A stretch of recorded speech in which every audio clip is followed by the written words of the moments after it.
దేవుని నామానికి వందనాలండి. సమయం ఇచ్చిన దేవత దేవునికి వందనాలు. పోయిన ఆదివారం మనం ఏ వాక్యం చెప్పుకున్నామంటారు?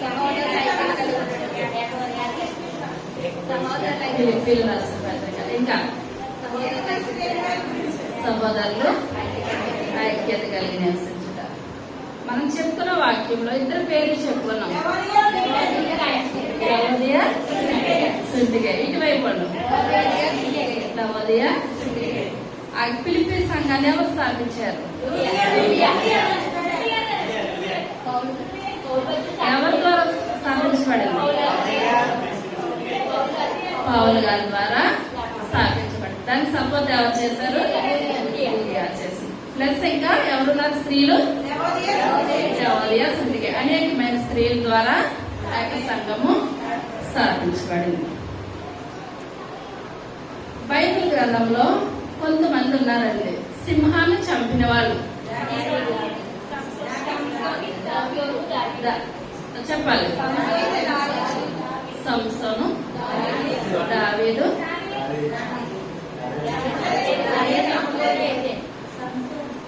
ఇక్కడ చెప్తున్నారు సంసోను, దావీదు ఇద్దరు చెప్తున్నారు. ఇంకా ఇటువైపు వాళ్ళు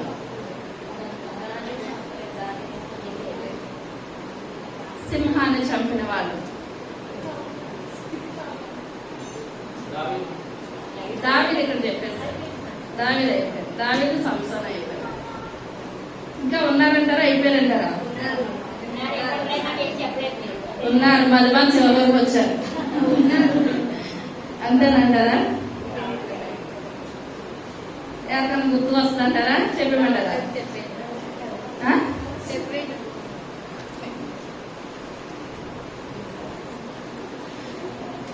రెండో సమయాల గ్రంథము 23వ అధ్యాయము 20వ వచనం.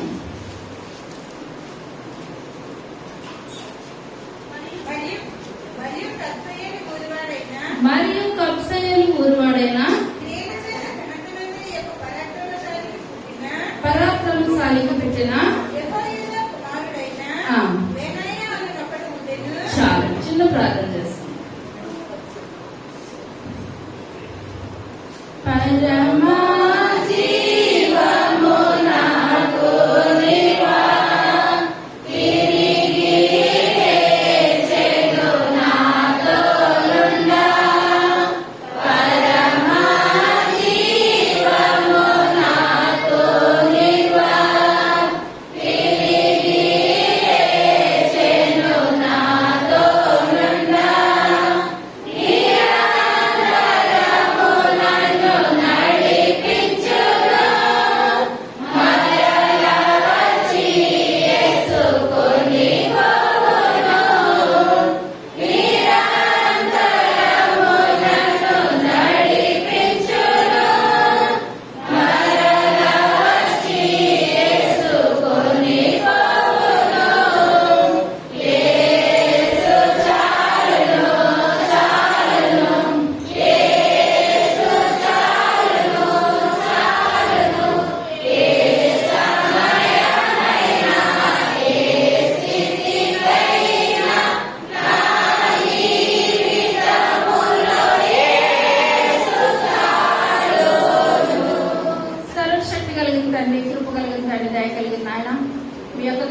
శ్రేష్టమైన నామాన్ని బట్టి ప్రభా లెక్కలేని వందనాలు స్తోత్రాలు స్తోత్రాలు చెల్లించుకుంటున్నాను తండ్రి.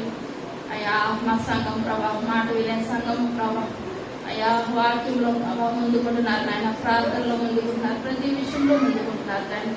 అయ్యో ఇంకా లోతైన అనుభవాలు ఆయన మీరే నడిపించమని అడుగుతున్నాను తండ్రి. దీవించండి ప్రభా, ఆశీర్వదించమని అడుగుతున్నాను తండ్రి. దుష్టుడు ఏమాత్రం ఏలుబడి చేయొద్దు నాయన. వినగలిగే చెవిని గ్రహించగల హృదయాన్ని మా బిడ్డలందరికీ దయచేయండి నాయన. ఈ యొక్క ఆరాధన ఆదరించి అంతవరకు నాయన మీరే తోడుగా లేడుగా ఉండి మాకంతా ప్రభావాలు పొందమని త్వరగా రాబోచున్న యేసై నామమున పెట్టుకొచ్చున్నాము తండ్రి. ఆమేన్. చదువు వాక్యం మళ్ళీ చదువుతున్నాం. మరియు కబ్సయేలు ఊరువాడై పుట్టిన అన్నునొకడు ఉంటాను. ఇప్పుడు ఇంకేమున్నాయంటే క్రియలు ఉన్నాయి, ఇంకోటి ఏంటి ఘనత. క్రియలు లేని విశ్వాసం ఏంటంటే వ్యర్థం, శూన్యం అన్నమాట. కొంతమంది కబుర్లు ఎన్నైనా చెప్తారు, అది చేతల్లో చూపించరు. మనం ఏం చేయాలి? మన దగ్గర ఉంటేనే చేతల్లో చూపించాలి. మన దగ్గర ఉంటేనే ఎదురు వాళ్ళకి చెప్పాలి. మనమే ఉన్నాం, మన ఇంట్లో 24 గంటలు సెల్ ఫోన్ చూసి టీవీ దగ్గర కూర్చొని మన పిల్లలు మాట వినకంటే వింటారంటారా? వినరు. అదే మనం బైబిల్ చదివి మనం ప్రార్థన చేసుకొని మన పనులు మనం చేసుకుంటే మనల్ని బట్టి మన పిల్లలు ఏం చేస్తారు? మన తల్లిదండ్రులను బట్టి బిడ్డలు దీవించబడతారు, ఆశీర్వదించబడతారు. వాళ్ళు నడిచిన దారిలోనే నడవడానికి చూస్తారు. కానీ తల్లిదండ్రులు ప్రార్థన జీవితం లేకుండా బిడ్డలను ప్రార్థన చేసుకోండి, మందిరానికి వెళ్ళండి అని అంటే ఏ మాత్రం కూడా మాట వినరనమాట. కానీ ఇక్కడ మనం చూసుకున్నట్లయితే ఇతనికి క్రియలు ఉన్నాయి. ఏమున్నదండి? ఘనత ఉన్నది. క్రియలను బట్టి ఘనత. ఒక్కొక్కసారి మనం ఏదైనా మనం చేయకుండా మాట్లాడామనుకోండి, మన ముందు మాట్లాడకపోయినా మన పక్కన ఏమంటారు? వాళ్ళ క్రియలు లేవు కానీ మాటలు మేము చెప్తాము, చేతలలో చూపించాలంటారు. ఇక్కడ ఏంటంటే మనకి క్రియలు చేతల్లో చూపించిన బిడ్డలు ఎవరి కొంచెం చెప్పగలుగుతారా? బైబిల్ గ్రంథంలో క్రియలు ఉన్నాయి, చేతలు ఉన్నాయి. అబ్రహాం గార్గా చేసింది ఇంకా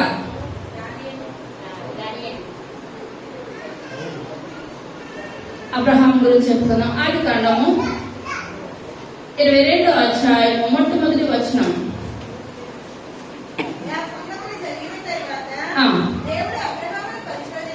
దేవుడు అబ్రహామును పరిశోధించెను,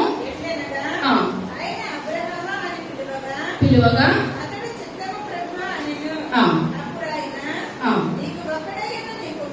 నీ కుమారుని వెళ్ళి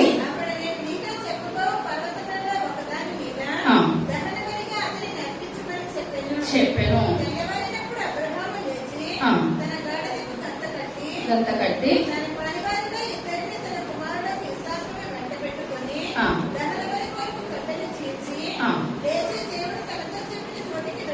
వెళ్ళను. చూచి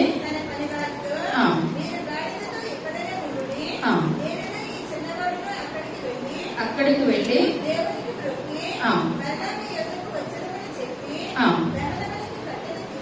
తీసుకొని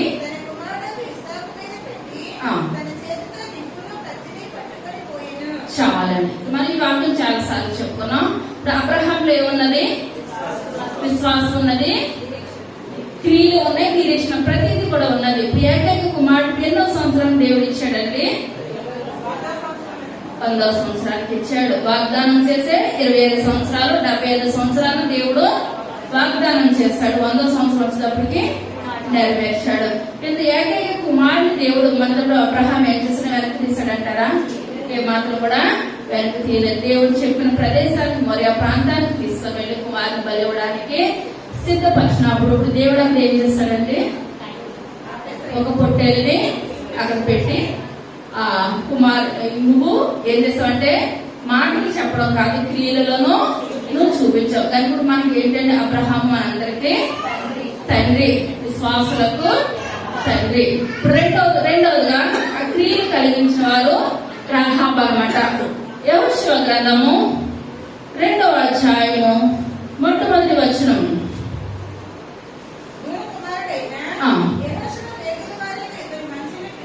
పిలిపించి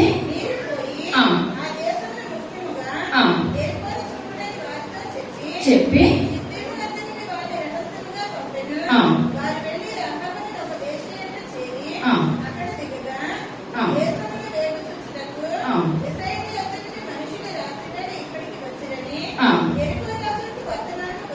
వర్తమానం వచ్చను.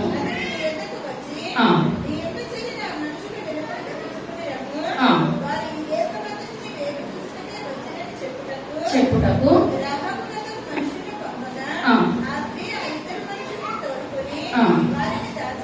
దాచిపెట్టి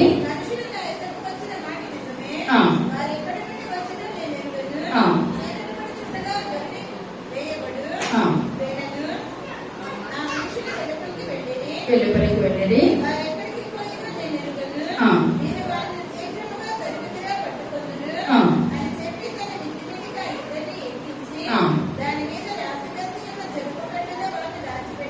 చాలండి. ఇప్పుడు ఇద్దరు మనుషులు దాచిపెట్టినప్పుడు మోషే గారు పంపించారనమాట. ఏం చూడడానికి?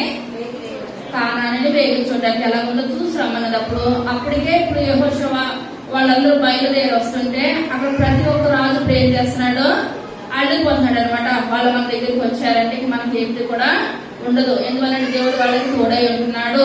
ఎర్ర సముద్రాన్ని పాయగా చీల్చాడు. ఎరుకో గోడలు కూలిపోవడానికి ఇప్పుడు ఆ రాజ్యం ఎరుకో గోడలు. ఇప్పుడు యెహోషువ ఏం చేస్తాడంటే యోర్దాన్ని పాయగా చీల్చాడు. ఇటువంటి చేయలేని కార్యాలే చేసేస్తున్నారు వీళ్ళ ద్వారా. ఇప్పుడు వాళ్ళందరూ కూడా ఇప్పుడు ఏం చేస్తున్నారు? భయపడుతున్నారు. భయపడుతున్న సమయంలో రహాబు ఏం చేస్తుందండి? అటు వేగుల వారిని ఇద్దరిని ఆ ఇంటిలో మిద్ది మీద దాచిపెట్టి ఇప్పుడు దాచిపెట్టిన విషయం రాజుకు తెలిస్తే రాజు ఏం చేస్తాడు? చంపేస్తాడు. ప్రాణాలు తెగించి ఏం చేసింది? ఇప్పుడు ఈమె పక్క వాళ్ళని పిలిచి మీరు దాచిపెట్టండి ఏది కాదని అంటే ఏమంటారు పక్క వాళ్ళు? ఆ పని ఏదో నువ్వు చెయ్యమ్మా, చేస్తే చెయ్యి లేకుండా లేదని అంటారు. ఈ వాళ్ళ మీద ఏళ్ళ మీద పెట్టిందా? ఏమాత్రం పెట్టలేదు. ఇద్దరు వేగుల వారిని దాచిపెట్టింది. దాచిపెట్టినందుకు ఇప్పుడు దేవుడు ఏం చేస్తాడు? ఆ కుటుంబాన్ని ఆశీర్వదించడం. ఆ మొక్కదే ఆశీర్వదించబడడం కాదు. అదే అధ్యాయము 13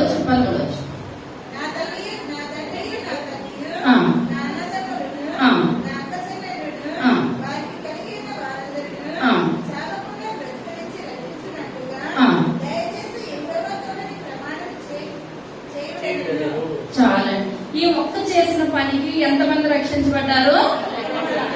అక్క చెల్లెళ్ళు, తల్లిదండ్రులు, ప్రతి ఒక్కరు కూడా. మన జీవితంలో మన బ్రతుకుల్లో కూడా మనం ముందుగా చెప్పాం కదా, మనం ప్రార్థనా జీవితం జీవించినట్లయితే మనం ఏం కట్టుకుంటామో మన కుటుంబాన్ని అంతటిని కూడా కట్టుకుంటాం. అదే మనం దుర్మార్గంగా నడిచినట్లయితే మన శాపాలు ఎవరెవరి మీదకి వస్తాయి? పిల్ల తరాలు వస్తాయి.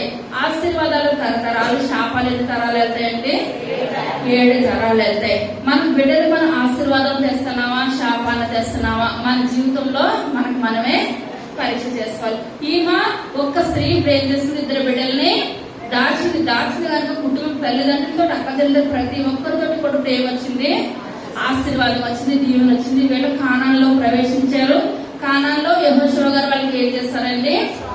స్వాస్థ్యాలు కూడా పంచిపెట్టారు అనమాట. 45 సంవత్సరాలు వాళ్ళు ప్రయాణం చేసి వచ్చిన ఐగుప్తుకి ఎలా వచ్చినాయో స్వాస్థ్యాలు ఈ బిడ్డలు దాచిపెట్టినందుకు ఈమె కూడా అదే విధంగా స్వాస్థ్యాలు దేవుడు ఇచ్చాడు. ఎందువల్లంటే దేవుడు పక్షపాత అయితే ఎంత మాత్రం కూడా కానే కాదు. ఇప్పుడు 3వదిగా ఇప్పుడు సమయం లేదు కానీ దోరగా కూడా ప్రేమ చేస్తుంది. క్రియలు ఉన్నాయి, విశ్వాసం ఉన్నది. పేతురు గారితో అక్కడ పంచంలో బహుగా వాడబడింది. ఎవరికైనా లేని వాళ్ళకి ఆమె ఏం చేస్తుందండి? బట్టలు కుట్టి ఇచ్చింది అనమాట. ఆమె ఏం చేస్తుంది? బట్టలు కుట్టి ఇచ్చినప్పుడు ఈమె చనిపోయినప్పుడు పేతురు గారు ప్రార్థన చేయగా ఆమె లేపబడింది. అప్పుడు రాత్రి కూడా స్త్రీలు వచ్చి ఏమంటున్నారు? మాకు వస్త్రాలు లేనప్పుడు ఈమె ఏం చేస్తుంది? వస్త్రాలు కుట్టి మాకు ఇచ్చింది. ఇప్పుడు ఏదైనా మనం ఉన్నంత కాలం కాదు, మనం లేనప్పుడు మన క్రియలు ఏం చేస్తాయి? చెప్పుకోవాలి, మంచిని చెప్పుకోవాలి. మనం మంచిని చెప్పుకునే విధంగా మనం ఏం చేయాలండి? లోకంలో జీవించాలి. బ్రతికినంత కాలం కూడా చెడ్డ జీవితం కాదు కానీ దేవుడికి అనుగుణంగా మనం ఏం చేయాలి? జీవించాలి. అదే హెబ్రీయులకు రాసిన పత్రిక విశ్వాస వీరుల పట్టే గురించి మనం చూసుకుందాం. హెబ్రీయులకు రాసిన పత్రిక 11వ అధ్యాయము 4వ వచనం. విశ్వాసమును బట్టి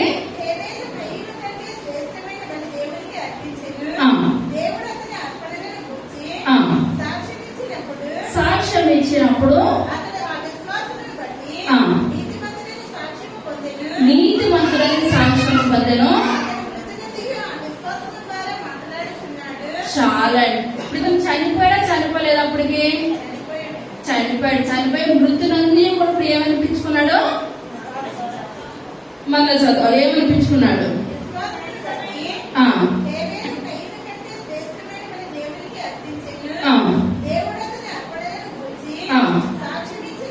ఎవరు సాక్ష్యం ఇచ్చారండి? దేవుడు ఇచ్చాడు అనమాట. అప్పుడు అతను చనిపోయాడా, బ్రతికాడా? చనిపోయినప్పుడు కూడా విశ్వాసాన్ని బట్టి ఇప్పుడు అబ్రహాం జీవితంలో ఈ యొక్క మాట చెప్పింది ఎవరు? దేవుడే. ఇప్పుడు రహాబు విషయంలో సాక్ష్యం చెప్పింది ఎవరు?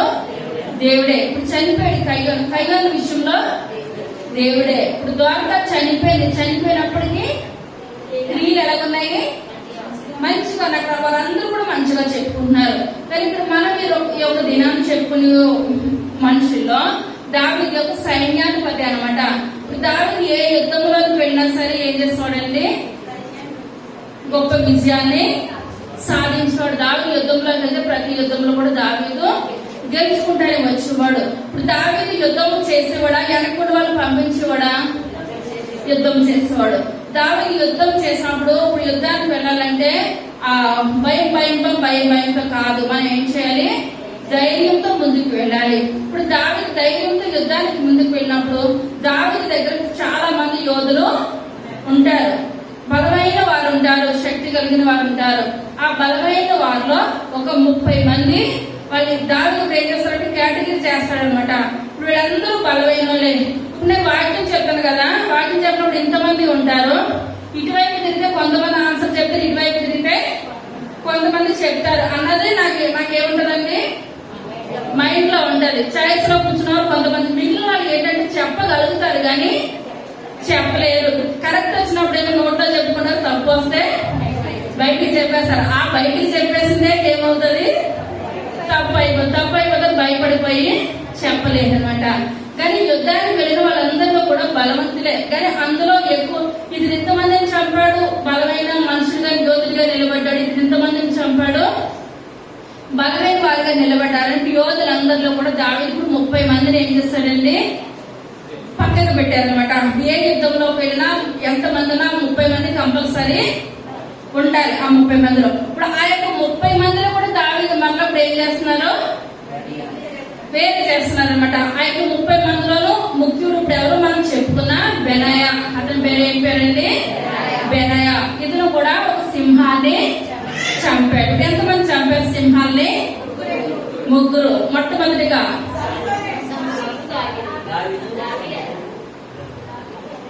లైన్ వచ్చేయండి. దావీదు ముందు వస్తాడా, సంసోను ముందు వస్తాడా? సంసోను ముందు వస్తాడు. న్యాయాధిపతి అంటారు కనుక ముందు ఎవరు? సంసోను, తర్వాత దావీదు, తర్వాత బెనాయా. వీళ్ళు 3 కూడా ఏం చేశారు? సింహాన్ని చంపారు అనమాట. మన 2వ సమూయేలు గ్రంథము 24వ అధ్యాయం 20వ వచనం. మరియు కబ్సేలు ఊరి వాడైన క్రియల చేత ఘనతనందులకు పరాక్రమశాలి పుట్టిన యెహోయాదా కుమారుడైన బెనాయా ఒకడు ఉండెను. ఫస్ట్ మాట ఏంటంటే అతను ఏం చేశాడంటే మోయాబీయుల సంబంధులైన 2 సూర్యులను హతము చేసేసాడంటే ఫస్ట్ పాయింట్. ఇతను ఏం చేశాడు? ఎవరు వాళ్ళు? మోయాబీయులు. మోయాబీయులు అనగా చాలా బలమైన వారు, చాలా బలవంతులు అనమాట. మనం టీవీలో చూస్తామంటే డబ్ల్యూలో చూస్తే బలంగా ఉండి ఏం చేస్తారు? కొట్టుకుంటారు. వాళ్ళు కొట్టుకుంటే మనకి భయం అనిపిస్తుంది, ఎక్కడ రైలేస్తాయి, ఎక్కడ కొట్టేసుకుంటారా అని. ఇప్పుడు మోయాబీయులు అనగా అంత ఎత్తుగా ఉంటారు, అంత బలంగా ఉంటారు, అంత లావుగా ఉంటారు.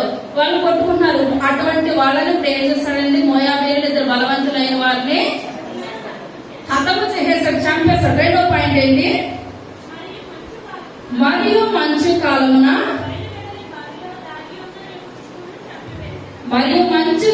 బయలువెళ్ళి బావిలో దాగి ఉన్న సింహమును చంపేశాడు. 2వ పాయింట్ ఇప్పుడు ఏం చేస్తాడండి? బావిలో దిగడం అంటేనే కష్టం. అటువంటి దాంట్లో బావిలో దిగు సింహాన్ని ఇప్పుడు ఏం చేశాడు? చంపేశాడు. ఫస్ట్ ఇతను చేసింది ఏంటి? మోయాబీయులు 2 శూరులను బలమైన వారిని చంపేశారు. 2వదిగా బావిలో దాగను. మంచు కాలంలో మనం తెల్లవారుజాముగా మనం బయటకు వెళ్ళాలంటే ఏమైనా కనపడదు అంటారా? అంతా మంచు పట్టేసి కనపడదు. దగ్గరికి వస్తేనే కానీ ఏది కూడా కనపడదు. అటువంటి మంచు కాలంలో సింహం ఎక్కడున్నది కూడా మనలో ఎక్కడుంది? రోడ్డు మీద లేదు, ఎక్కడ కూడా లేదు. బావిలో కిందకు దిగుల సింహాన్ని ఇతను ఏం చేస్తాడు?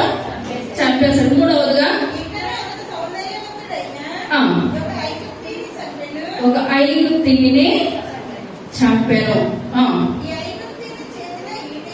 ఇంటి ఉండగా దుడ్డు కథ తీసుకొని వారి మీదకు పోయి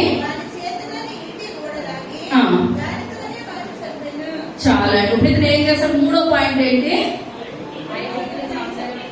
ఒక ఐగుప్తిని చంపేశాడు. ఐగుప్తి చేతిలో ఏమున్నది? ఈట ఉన్నది. ఇప్పుడు బెనయ్య చేతిలో ఏమున్నది? దుడ్డు కర్ర గొప్పదా, ఈట గొప్పదా? ఏటే గొప్పది. ఒక ఏట ఇచ్చుకొని ఒకటి వేసినట్టు ఇప్పుడు బెనయ్య ఏమైపోవాలి? చనిపోవాలి. కానీ ఇప్పుడు అతని చేతిలో ఏట ఉండగా, ఇతని చేతిలో దుడ్డు కర్ర ఉండగా ఆ ఏటను లాక్కొని అతను ఏం చేస్తాడండి? దుడ్డు కర్రతో ఐగుప్తిని చంపేశాడు అనమాట. వీళ్ళు 3 కార్యాలు చేశారు. తర్వాత కింద చదువుకుందాం. బెనయ్య చేసినందున అతడు పేరు పొంది చాలంట. 30 మందిలో ఎటువంటి వాడు? గరుడు అయిపోయాడు. ఈ 3 పాయింట్లు చూస్తుంటే దావీదు ఇప్పుడు ఏం చేస్తాడండి? 3 అట్లలో కూడా గరుడు అయిపోయాడు.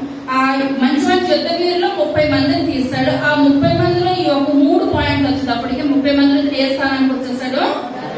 మొట్టమొదటి స్థానానికి వచ్చేసాడు. మళ్ళీ మొదటికి వచ్చేద్దాం. 20వ వచనం.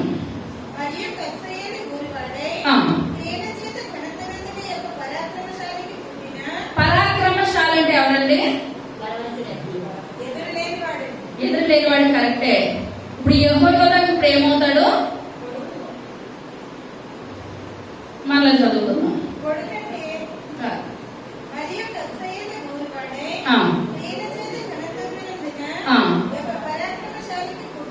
పరాక్రమశాలికి ఎవరు పుట్టారు?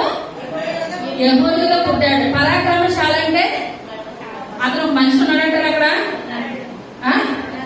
ఆ మనిషి ఎవరు? తాత. బెనయ్యకి ఏమవుతాడు? అర్థమవుతుందా? ఇప్పుడు పరాక్రమశాలి ఎవరు? తాతయ్య. ఇప్పుడు ఆ పరాక్రమశాలి పుట్టిన వాళ్ళు ఎవరు? యెహోయాదా. యెహోయాదా పుట్టిన వాళ్ళు ఎవరు? బెనయ్య. అర్థమవుతుందంటారా? పరాక్రమశాలి ఎవరు? తాత. అతని పేరు రాయబడలేదు కానీ అతను ఎటువంటి వాడు?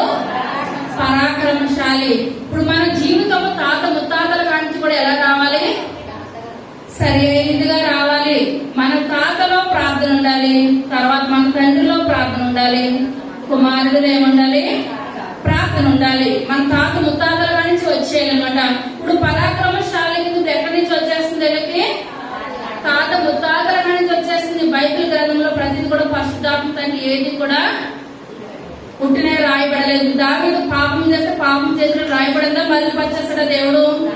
రాయబడింది. ఏది కూడా దేవుడు మరుగుపరిచే దేవుడు అయితే కానీ కాదు.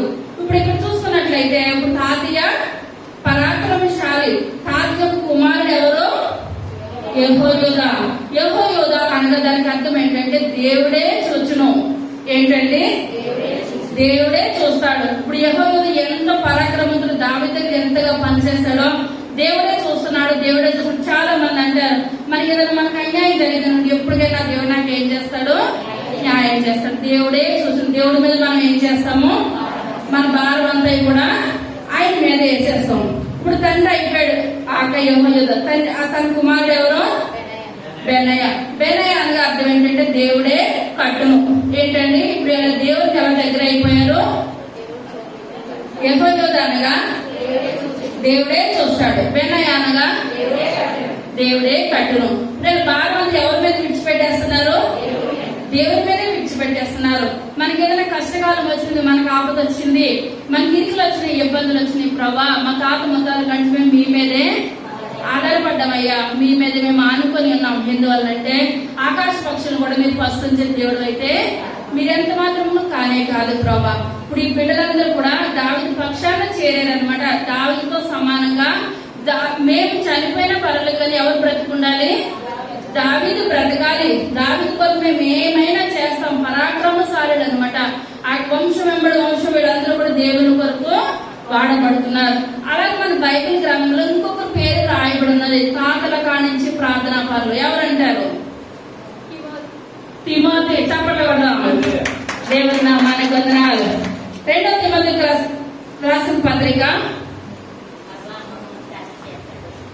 1వ అధ్యాయము 3వ వచనం. నా ప్రార్థన యొద్ద ఎడతెగక నీ కన్నీళ్లను తలుచుకొని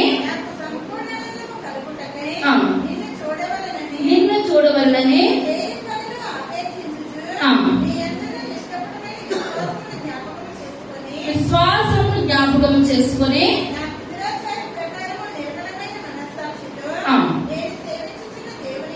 దేవుని ఎడల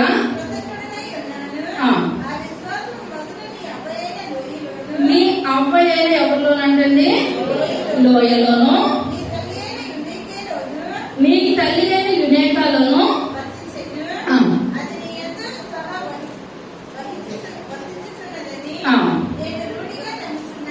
చాలండి. ఇప్పుడు అబ్బాయి అయినా ఎవరు లోయ. ఇప్పుడు అమ్మమ్మ పేరు రాయబడి ఉన్నది, అక్కడైతే తాతయ్య పేరు రాయబడలేదు. అమ్మమ్మ ఎవరు లోయ. ఇప్పుడు వాళ్ళ కుమార్తె ఎవరు యునికే. యునికే కుమారుడు ఎవరు తిమోతి. అర్థమవుతుందా? అమ్మమ్మ ఎవరు లోయ, కుమార్తె యునికే. వాళ్ళకు పుట్టిన కుమారుడు తిమోతి. ఇప్పుడు ఏళ్ళకి ఎక్కడి నుంచి వచ్చిందండి? ఎన్ని తరాల నుంచి వచ్చింది? 3 తరాల నుంచి. అమ్మమ్మ ఎప్పుడు ప్రార్థన చేసుకుంటుంది, తల్లి ఎప్పుడు ప్రార్థన చేసుకుంటుంది. వీళ్ళిద్దరిని చూస్తాడు కుమారుడు. ఇప్పుడు ఏం నేర్చుకున్నాడు తిమోతి? ప్రార్థన జీవితం. ఇప్పుడు ఈ సాక్ష్యం ఎవరు చెప్తున్నారు? దేవుడే పౌలు గారి ద్వారా చెప్పేస్తున్నాడు. ఇప్పుడు పౌలు ప్రార్థనా జీవితం చూసినట్లయితే పౌలు యవ్వన వయసులోనే పౌలు గారితో సేవలో బహు బలముగా వాడబడ్డాడు అనమాట. ఇంత అంత పరిచర్య కాదు, బలమైన పరిచర్యలో వాడబడినప్పుడు ప్రతి విషయంలోనూ కూడా వెనక చూడలేదు. మొన్న కూడా మనకు యవనస్తుల గురించి చెప్పుకున్న సేవలో వాడబడిన వాళ్ళు ఎవరైనా 2-3 సార్లు చెప్పించారు. ఎఫ్రా. ఇప్పుడు ఎవరితోటి ఇప్పుడు సంఘం అంతా ఎవరిని పంపించింది? ఎఫ్రాని పంపించింది. పంపించడం నమ్మకంగా చేశాడా? పని చేశాడు. మనం దేవుని సంఘం ఎలా చేయాలి? నమ్మకంగా చేయాలి, యథార్థంగా మనము పరిచర్య పాల్గొనాలి. ఇప్పుడు ఇక్కడ తిమోతి గారి నమ్మకంగా యథార్థంగా దేవుని పరిచర్యలో ప్రార్థన జీవితం జీవిస్తూ ఉంటుంటే ఇప్పుడు ఎక్కడి నుంచి చెప్పుకుంటున్నారండి? పౌలు గారు అంటే కొత్త నిబంధనలో యేసు ప్రభు గారి తర్వాత స్థానం ఎవరిదని చెప్పాను? పౌలు గారిదనే చెప్పాను. ఇప్పుడు పౌలు గారికే మనం ఇద్దరు పేర్లు చెప్పుకున్నాం. ఎవరి పేర్లు అంటే లవదియ, సుండికే. ఇప్పుడు వీళ్ళిద్దరి పైన జీవగ్రంథంలో ఉన్నాయని ఎవరు చెప్పారు? పౌలు గారే చెప్పారు. ఇప్పుడు ఈ సాక్ష్యం తిమోతి గురించి సాక్ష్యం ఎవరు చెప్తున్నారు? పౌలు గారే. ఇంత ప్రార్థన చేస్తుంటే పౌలు గారు అంటున్నారంట, అమ్మో ఇది ఆశామాష భక్తి కాదు, నీకు 3 తరాల కానించి నీకు ఏమొచ్చేసింది? ప్రార్థన వచ్చేసింది. నీ అమ్మమ్మ గురించి ఇక్కడ అందరూ చెప్పుకుంటున్నారు, ప్రార్థన పర్రాలు, భక్తి పర్రాలు. నీ అమ్మమ్మ నుంచి ఎవరిలోకి వచ్చేసింది?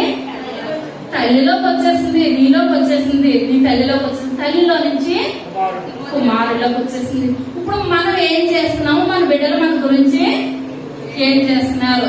మా నిజ జీవితంలో చూడాలంటే మా నాన్నగారు కూడా అయితే డ్యూటీ లేకపోతే బైబిల్ ప్రార్థన, ఇక్కడికి వచ్చి కూడా కొండల్లోకి వెళ్ళి ప్రార్థన జీవితము చేసేవారు అనమాట. అప్పుడు నా పిల్లలు నా విషయంలో ఎప్పుడు చూసినా, నా పిల్లల తరాలు చెప్పుకోవాలి, ఎప్పుడు చూసినా బైబిల్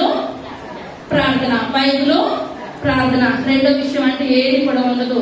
దాదాపు మనకు రోజులో 24 గంటలు అయితే ఒక 10 గంటల వరకు మేము కళ్ళు మూసుకొని ప్రార్థన చేస్తూనే ఉంటాను. ఏదైనా మనం సాధించాలంటే ప్రార్థన.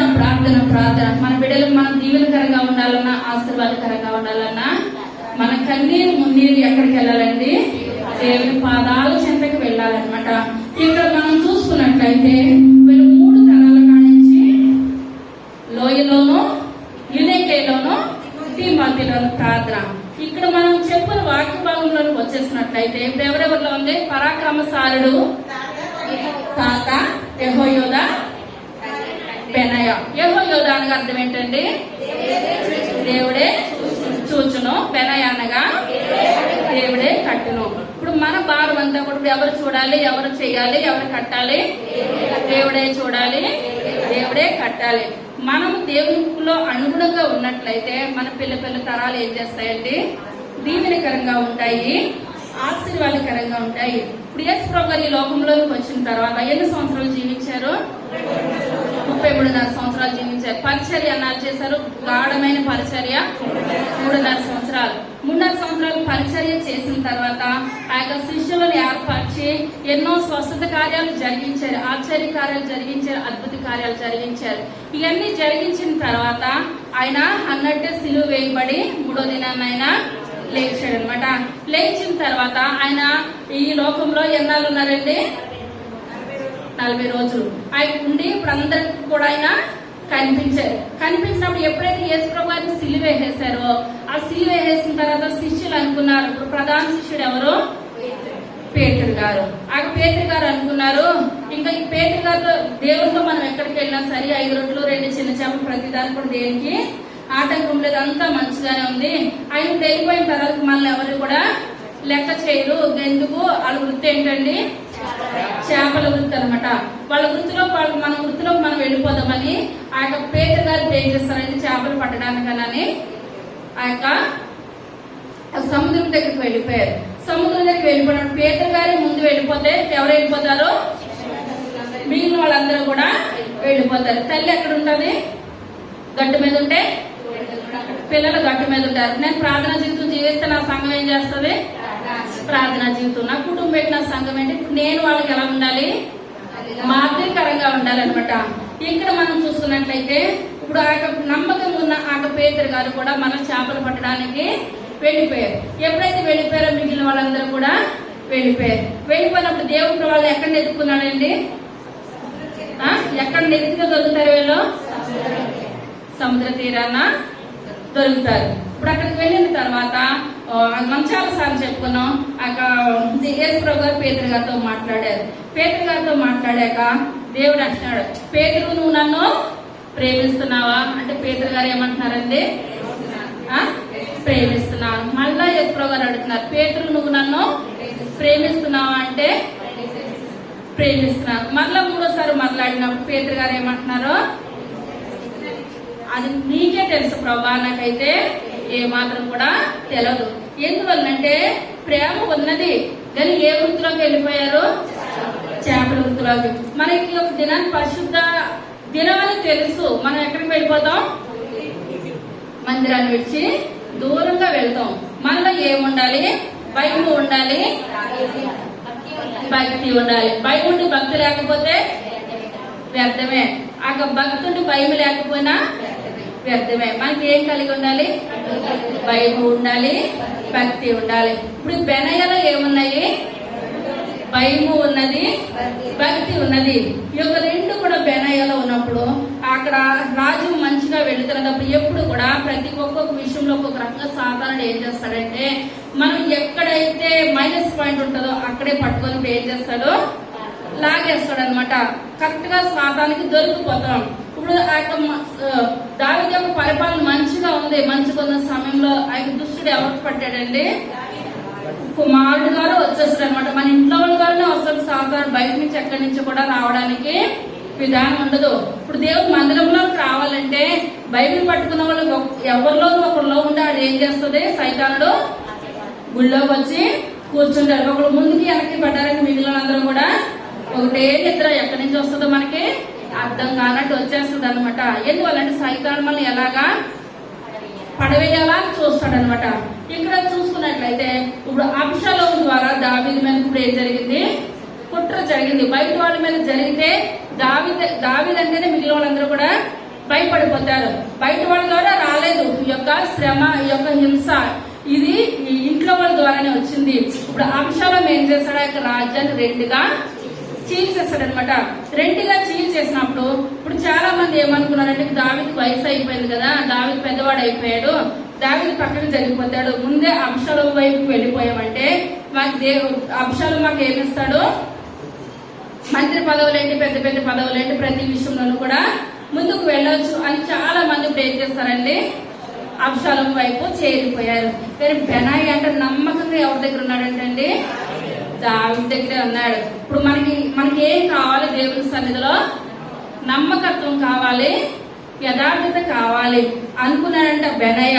నేను చనిపోయిన దావీదు కొరకే చనిపోతాను గాని అబ్షాలోము వైపు ఏ మాత్రం కూడా వెళ్ళను. అబ్షాలోము కుట్ర వైపే నేను వెళ్ళను. జనాలంతా ఒకటి అయిపోయి, కానీ నేను ఒక్కడనే మిగిలిన ఎవరితో ఉంటాను? దావీదుతోటే ఉంటాను. నేను నమ్మకంగా ఉంటాను, యథార్థంగా ఉంటాను అని పనిచేశాడు. ఇప్పుడు రెండవగా చూసినట్లయితే మొదటి రాజుల గ్రంథము 1వ అధ్యాయము 35వ వచనం.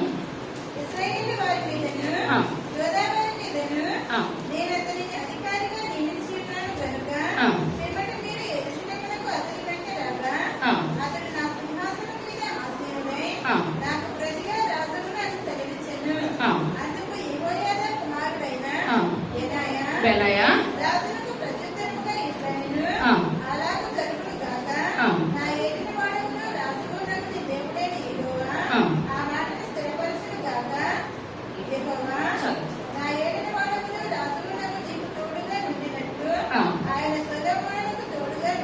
సొలొమోనుకు తోడుగా ఉండి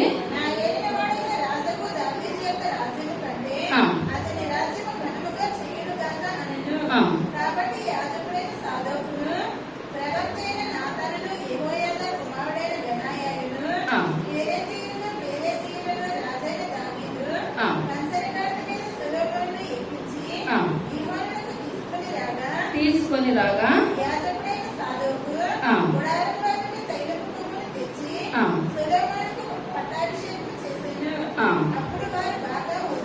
చాలండి. ఇక్కడ మన ఇంటికి వెళ్ళి చదువుకోండి, అంతా కూడా చాలా టైం పడుతుంది. ఇక్కడ మనం చూస్తున్నట్లయితే ఇప్పుడు దావీదు తరపున ఎవరో పరిపాలనకు రావాలి? సొలొమోను రావాలి. కానీ దావీదు తరపున నేను రావాలని ఇప్పుడు వరకు మనం చెప్పుకున్నాం. ఎవరి గురించి చెప్పుకున్నాము? అబ్షాలోము. అబ్షాలోము నేనే రాజును అన్నాడు. చివరికి ఎటువంటి మరణం వచ్చింది? చెట్టుకి వేలాడిపడి అనమాట. ఆ రకంగా యోగా వచ్చి ఇలాగ చనిపోయేస్తాడు. అది మనకు కాదు కదండి. అలాగే అబ్షాలోము చనిపోయాడు. ఎప్పుడైతే అబ్షాలోము చనిపోయాడో ఇక్కడ మొదటి అధ్యాయంలో చూస్తున్నట్లయితే ఇంకో కుమారుడు అదోనియా వచ్చాడు అనమాట. అదోనియా వచ్చి ఇప్పుడు ఏమంటున్నాడు? నేనే రాజుని. నా తండ్రి ముసలోడు అయిపోయాడు కదా, నా తండ్రికి ఇంకేమాత్రం కూడా హక్కులు ఏమి లేవు, చెప్పవలసిన అవసరం కూడా లేదనని ఆ రాజకుమారులందరినీ పిలిపించి అక్కడ పెద్ద విందును ఏర్పాటు చేస్తున్నాడు అనమాట. పెద్ద విందుని ఏర్పాటు చేస్తూ ఉంటుండగా ఇప్పుడు తను సొలొమోనుకు తల్లి ఎవరు? బెత్షెబా వచ్చి రాజు దగ్గరికి వచ్చింది అనమాట. రాజు దగ్గరికి వచ్చి రాజుతో మాట్లాడుతుంది. అయ్యా, మీ తర్వాత నా కుమారుడు సొలొమోను రాజు కింద పట్టాభిషేకము చేస్తానని అన్నారు కదా, మరి ఇప్పుడు అదోనియా రాజు అని అక్కడ పెద్ద విందు చేస్తున్నారు. రాజకుమారులందరూ అక్కడే ఉన్నారని చెప్పినప్పుడు అప్పుడు దావీదు ఇప్పుడు ఏం చేస్తాడండి? సొలొమోను పట్టాభిషేకం చేయడానికి అప్పుడే ముసలివాడు అయిపోయాడు దావీదు. అప్పటికి లేవలేని స్థితిలో ఉన్నది. అప్పుడు ఇక్కడ రైట్ హ్యాండ్ గా ఎవరున్నారు?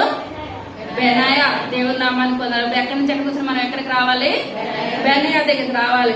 ఇటప్పుడు సొలొమోను రాజు కింద చేయడంలో మొట్టమొదటి స్థానం ఎవరు బలం చూసుకున్నారు? బెనాయాని చూసుకుని మిగిలిన వాళ్ళందరూ కూడా యుద్ధానికి ఇక్కడికి రాలేకపోయారు అనమాట. అప్పుడు వరకు అనుకున్నాడు అదోనియా, మా తండ్రి దగ్గర బలమైన వారు, బలము కలిగిన వారు ఇంకెవరు కూడా లేరు. నేను ఏదంటే అదే, మా తండ్రి పరమేశ్వరుని కూడా నాకు ఏమాత్రం కూడా అక్కర్లేదు, నా అంతటి నేనే రాజు కింద ఏర్పరచుకుంటాను అని అనుకుని ఆ బయలుదేరి ఇప్పుడు అక్కడ విందులు వినోదాలు జరిగిపోతున్న సమయంలో ఇప్పుడు ఇక్కడ బెత్షెబా వచ్చినప్పుడు బెత్షెబా దగ్గర ఇప్పుడు ఎవరున్నారండి? అదోనియా ఉండి దగ్గరుండి సొలొమోను ఇప్పుడు ఏం చేస్తాడు? పట్టాభిషేకం చేయించాడు. ఎప్పుడైతే సొలొమోను ఇక్కడ పట్టాభిషేకం జరిగిపోతుందో అక్కడ అదోనియా ఏం చేస్తాడు? మాట్లాడకుండా వెళ్ళిపోయాడు అనగా ఇంత బలమైన స్థితిలో అక్కడ రాజకుమారుడు పట్టాభిషేకం జరిగిపోతున్న సమయంలో ఒక ముసలివానికి తోడుగా ఎవరైనా ఉంటారంటారా? ఎవరు కూడా ఉండరు. కానీ బెనాయా ఎలాగున్నాడు? బలముగా దావీదు మరణ పర్యంతరం కూడా నమ్మకంగా ఉన్నాడు, యథార్థంగా ఉన్నాడు, న్యాయంగా ఉన్నాడు. కొంతమందిని మనం చూసుకున్నట్లయితే ఫస్ట్ లో యథార్థంగా ఉన్నారు, న్యాయంగా ఉన్నారని చెప్తాం. లాస్ట్ వచ్చినప్పటికీ యథార్థంగా నడవలేదు, వాళ్ళ తండ్రి నడిచినట్టు నడవలేదు, వాళ్ళ తల్లి నడిచినట్టు నడవలేదని రాయబడి ఉంటుంది. కానీ ఇంకో బెనాయా చివరి వరకు కూడా ఎలాగున్నాడు? నమ్మకంగా ఉన్నాడు, యథార్థంగా ఉన్నాడు, న్యాయంగా దేవుని సన్నిధిలో జీవించాడు. మళ్ళీ 2 సమూయేలు గ్రంథము 23వ అధ్యాయము 20వ వచనం.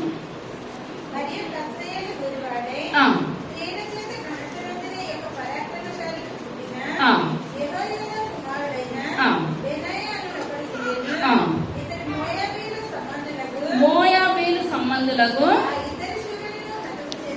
చాలంట. మోయాబీలు అనగా మీకు ఏం గుర్తుకొస్తుంది అంటారు? మోయాబీలు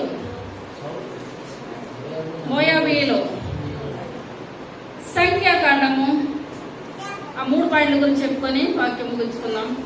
సంఖ్యాకాండము 25వ అధ్యాయము మొట్టమొదటి వచనం.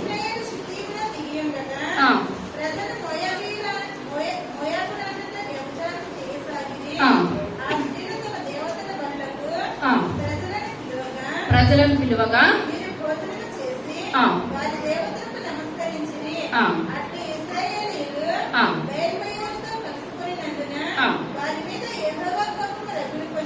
రగులుకొనెను.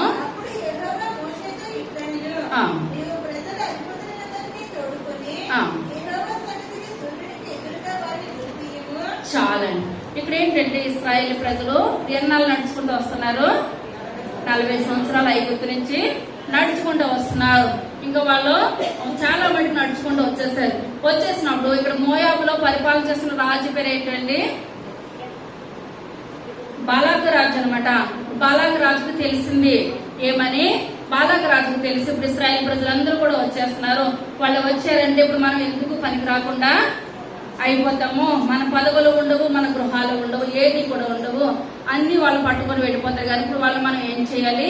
హతం చేసేయాలి. ఇప్పుడు హతం చేయాలనుకుంటున్నారు కానీ ఎవరు కూడా చేయలేకపోతున్నారు. ఎందువల్లంటే మన దేవుని సన్నిధిలో యథార్థంగా న్యాయంగా మనం జీవించినట్లయితే మన విరోధి అపవాది ఎంత పొంచి ఉన్నా సరే మనలో ప్రార్థనా జీవితం ఎక్కువైనట్లయితే దేవుడు ఏం చేస్తాడు? సాతాను సిగ్గును దేవుడు నామ మహిమను దేవుడు అనుగ్రహిస్తాడు. ఇక్కడ చూసుకున్నట్లయితే ఇప్పుడు ఇశ్రాయేలు ప్రజలు వచ్చేస్తున్నారు. పైన ఉన్నతమైన స్థానంలో చూస్తున్నట్లయితే ఇక్కడ మొదలెడితే వాళ్ళు ఎక్కడికో ఉన్నారు. 20 లక్షల కాలు బలము వాళ్ళు బయలుదేరి వస్తుండగా బాలాకు రాజుకి భయం అనిపించి వాళ్ళు మన దేశంలోనికి రాకుండా, మన పట్టణం దరిదాపుకి రాకుండా ఉండాలంటే ఏం చేయాలని అనుకుంటే అతనికి ఒక ఐడియా వచ్చింది. మనలో ఒక ప్రవక్త ఉన్నాడు. ఆ ప్రవక్త పేరు ఏం పేరు? బిలాము. బిలాము ప్రవక్త వాళ్ళు ఆశీర్వదిస్తే ఆశీర్వదించబడతారు, వాళ్ళు శపిస్తే శపించబడతారు అని తెలుసుకొని ఏం చేస్తాడంటే బాలాకు రాజు కొంత 2 పెట్టెలతోటి బంగారము, డబ్బు ఇవన్నీ కూడా ఆ బిలాము దగ్గరికి పంపించాడు అనమాట. పంపించినప్పుడు బిలాము అడుగుతున్నాడు, ఇదంతా ఏంటంటే నువ్వు దీవిస్తే ఏమవుతారు?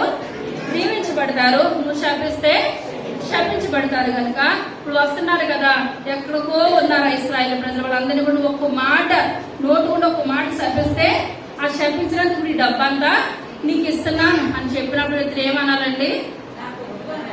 ఏ మాత్రం కూడా నేను తీసుకోను. ఎందువల్లంటే ఆశీర్వదించే ఆశీర్వచనం ఎవరు ఇచ్చారు?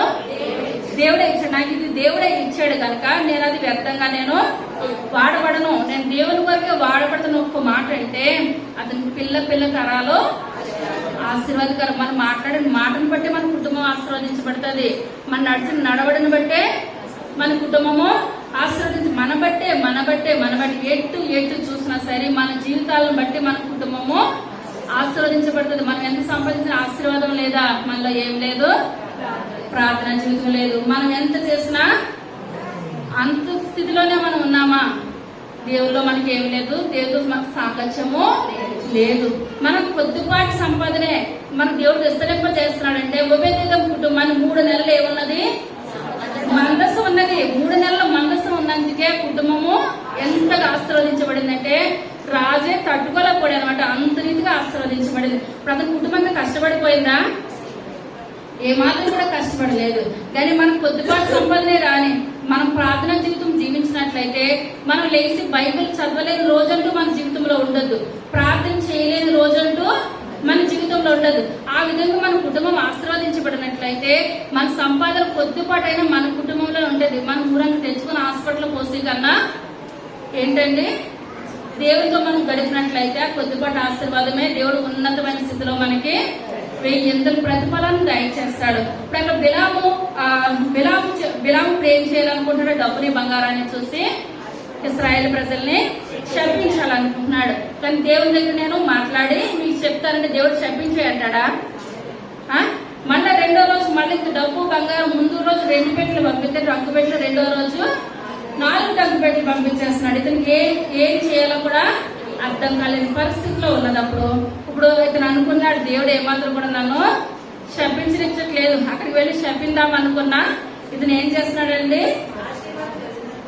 యాకోబు యొక్క సంతానం ఆశీర్వదించబడిన కాక ఆశీర్వదించబడిన ఆశీర్వచనాలే చెప్తున్నాడు కానీ వేరే ఏం చెప్పట్లేదు. అప్పుడు బాలకరాజు అంటున్నాడు, నీకు ఎంత డబ్బు ఇచ్చి ఎంత ఇది చేసి నువ్వు వాళ్ళని శపించబడి నువ్వేం చేస్తున్నావు, ఆశీర్వదించమంటున్నావు అని చెప్పినప్పుడు ఇతను 2 పాయింట్లు చెప్పాడు. ఏమనంటే, నా నోటుకుంటా దేవుడు శాపాలు కూడా పంపట్లేదు, కానీ ఒక వీక్నెస్ చెప్తున్నాడు అనమాట.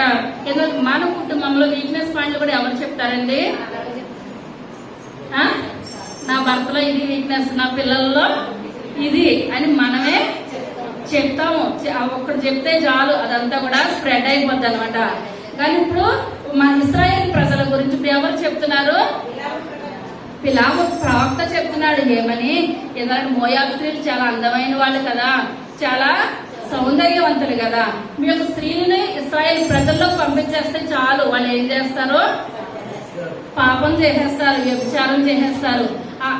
ఎప్పుడైతే ఇలా జరిగిందో దేవుని ఉగ్రత మీ అందరి మీదకి వచ్చేస్తుంది. ఎప్పుడైతే ఉగ్రత వచ్చిందో నేను శపించవసరం లేదు, దేవుడే ఏం చేస్తాడు, శపించేస్తాడు అని 2వ పాయింట్ ఏం చెప్పాడంటే, ఈ యొక్క బిలాము ప్రవక్త మీలో విగ్రహారాధన చెయ్యండి. దేవునికి అసహ్యమైనవి ఏంటి, విగ్రహారాధన, వ్యభిచారం. 2 పాయింట్లు ఎవరు చెప్పారు, బిలాము ప్రవక్త చెప్పాడు. ఎప్పుడైతే బిలాము ప్రవక్త చెప్పాడో 2 పాయింట్లను ఇప్పుడు అక్కడ మోయాబు స్త్రీలందరూ కూడా ఇశ్రాయేల్ పురుషుల దగ్గరికి వెళ్ళినప్పుడు అక్కడ ఏమైపోయింది, భయంకరమైన పాపము జరిగిపోయింది. భయంకరమైన పాపము జరిగిపోయినప్పుడు చాలా మంది పైనుంచి ఉగ్రత వచ్చేసినప్పుడు మోషేతో దేవుడు అంటున్నాడు, మోషే గారితో సూర్యుడికి ఎదురుగుంటా పెట్టి వాళ్ళందరినీ కూడా ఉరి తీసేయాలి. ఇప్పుడు ఇదే మాట అనకపోతే ఇప్పుడు వీళ్ళందరికీ శిక్ష వస్తుందంటారా, ఏ మాత్రం కూడా రాదు. ఇదే మొట్టమొదటి పాయింట్. బెనాయా చేసిన మోయాబీలు 2 స్త్రీలు ఏంటండి పాపం ఏంటి, వ్యభిచారాన్ని ఆపాడు, విగ్రహారాధన. అర్థమవుతుందా? రేపు నుంచి వచ్చిన 3 పాయింట్ల గురించి మనం చెప్పుకున్నాం. బెనాయా చేసిన 3 కార్యాలు. ఇప్పుడు మోయాబీల 2 సూర్యులు, మోయాబీలు 2 సూర్యులు అన్నప్పుడు ఏంటి, వ్యభిచారము, విగ్రహారాధన. ఇప్పుడు 2 ఇప్పుడు ఏమైంది, అర్థమైంది. ఇప్పుడు 2వ పాయింట్ వద్దాం. మంచు కాలమున బయలువెళ్ళి బావిలో దాగిన ఒక సింహమును చంపివేశను. మొదటి పేతురు రాసిన పత్రిక 5వ అధ్యాయము 8వ వచనం.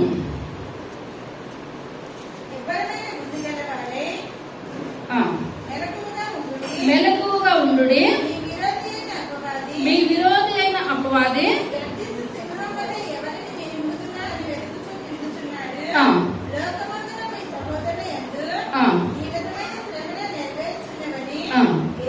ఎరిగి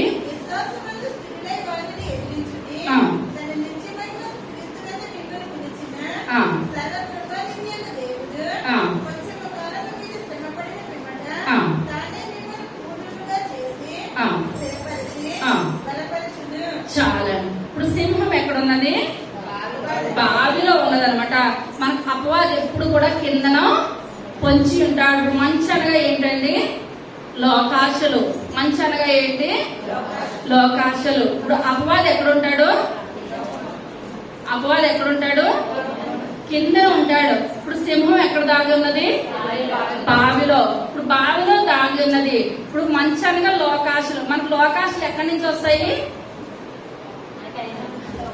లోకాశలు శరీరాశ, నేత్రాశ, జీవపుడము. అవి మనసు లోన్ నుంచి ఇప్పుడు ఏమొస్తాయి మనకి, అర్థమవుతుందంటారా? లోకాశ ఎక్కడి నుంచి వస్తుంది, శరీరం లోన నుంచి వస్తుంది. ఇప్పుడు సింహం ఎక్కడున్నది, లోన్ ఉన్నది. మనం ఎక్కడికెళ్తే దొరికిపోతాము, కిందకెళ్తే దొరికిపోతాము. లోపలికి వెళ్తే మనము దొరికిపోతాము. ఇప్పుడు మంచి అనగా ఏంటి, లోకాశ. ఇప్పుడు మన సాధారణ మనం పట్టుకోవాలంటే ఎక్కడ పట్టుకుంటాడు, లోకాశల్లో పట్టుకుంటాడు. మనం అనుకుంటాం డ్యూటీ నుంచి 6 వస్తాం కదా, లేకపోతే 8 గంటలకి కంటిన్యూగా. ఇప్పుడు మనం ప్రార్థనలు అంటే దేవుని మందిరానికి వచ్చేస్తాం. ఇదే కంటిన్యూ చేసేద్దాము. 40 రోజులు వస్తారు, 8 గంటల నుంచి 9:30 దాకా. మళ్ళీ క్రిస్మస్ రోజు 30 రోజులు వస్తారు. అవి అయిపోయిన తర్వాత అనుకుంటారు ఏమని, నేను ఇదే 8కి ఎలా మందిరానికి వచ్చేస్తున్నానో ఇదే మనం కంటిన్యూ చేసేద్దాం అనుకోండి, ప్రార్థన పెట్టుకుందాం అని అనుకుని కూర్చొని బైబిల్ చదువుకుంటారు. పక్కన సీరియల్ వినపడుతూ ఉంటుంది చెవులకి. మనం ఏం చేసేస్తాం? సాతానుడు ఎక్కడి నుంచి పొంచి వింటున్నాడు? కింద నుంచి అనమాట. మనకు మనసులో పుట్టేస్తుంది స్తోత్రం అందో, నిన్న ఇక్కడ వరకు అయ్యింది కదా, ఈ రోజు ఏమైంది? అవునంటారా కాదంటారా?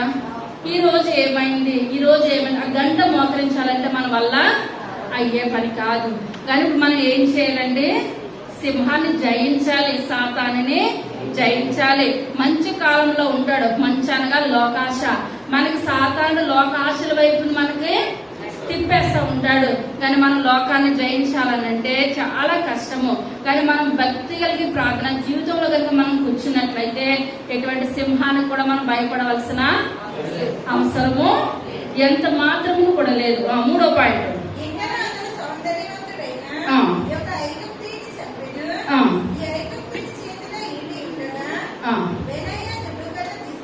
బెనాయా దుడ్డుకర్ర తీసుకొని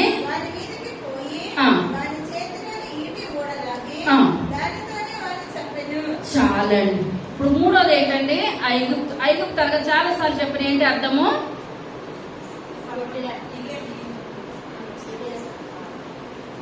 ఐగుప్తు అనగా చెప్పాలి, చాలా సార్లు చెప్పాను. ఐగుప్తు అనగా